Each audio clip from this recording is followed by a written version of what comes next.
All right, we're at vector addition 3, and it says put a mass of 200 grams at 0, and we have that there. Here's our weight hanger of 50, another 50, and then here's 100, so that makes up 200 at 0. It's right at 0 here.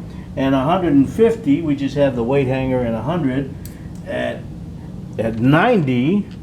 And now let's find out where this wants to be, and I'm gonna put it right around. Let's see, is that the right spot? No, I can go over a little more, I think. All right.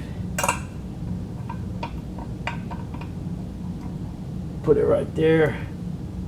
That looks about right in line. Let's see what I've got, a 200 and a 50, and let's put it right there. And well, lo and behold, look, it looks like that's balanced.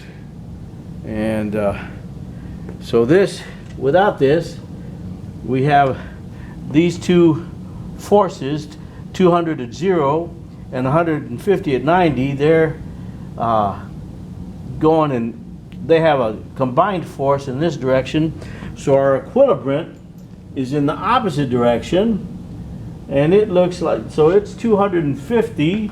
I'll write that down. 250 at 210, 215, 260. I'm going to call it 217 degrees. All right, and that's it for this vector addition 3.